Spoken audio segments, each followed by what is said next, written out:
Yoga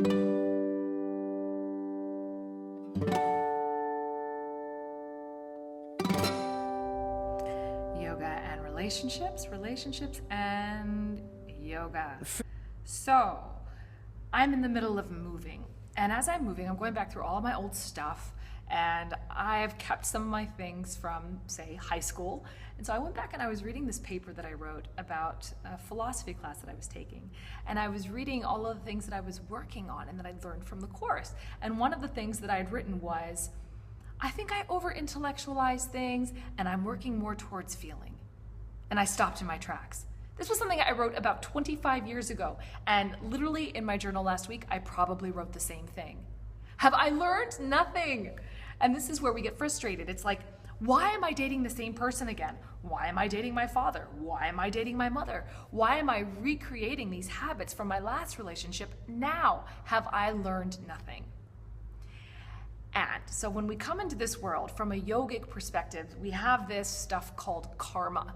And this is the stuff that we've been given to work out. So call it behavioral sciences, call it the stuff that your parents gave you, call it karma, whatever you want. We have these deep-seated patterns that we continue to work away on.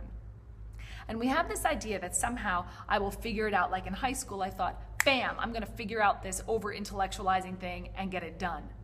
And yet here it is, resurfacing again 25 years later. So instead, our trajectory isn't this straight line, it's a spiral. So these relationships and these patterns that we cultivate with our loved ones, when we see the spiral happening, we have to take a moment and realize that that's normal. This spiraling, this refinement of our own little piece of karma is the process. So in the Yoga Sutras, they tell us that our practice, like our relationships, is consistent. We got to keep looking at it.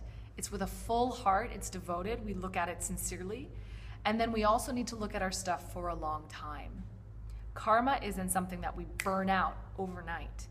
These patterns that we work on, whether it's me over-intellectualizing things or whether it's me recreating the same patterns with my current partner that I did with my last boyfriend, these patterns become refinements. They become less impressionable with every imprinting. So every time we come back to this cycle, we're refining our awareness, we're burning away a little bit more. But we have to take the long view with patience and recognize the spiral quality of moving forward rather than the straight line. It's a spiral. So can we have patience with ourselves? Can we have compassion for ourselves? And think of it this way too. When we come into the world in this huge, beautiful tapestry of human existence, we're given like a little piece of the human quilt to work on. That's ours. That's our karma to work out. We don't go and work on someone else's life issues. Instead, we're here to work out our own. And so every time we give it our full attention, every time we apply our devotion to whatever this thing is for us, we start to make it more beautiful. We start to turn this quilt, which might have been quite plain to start, into a thing of beauty. So, don't get mad because you're still dating your dad. Don't get mad because the habits are coming up again. This is the purpose of them. And every time we look at them, we have the opportunity to refine just a little bit more and keep the spiral moving upwards. That's the thought for now.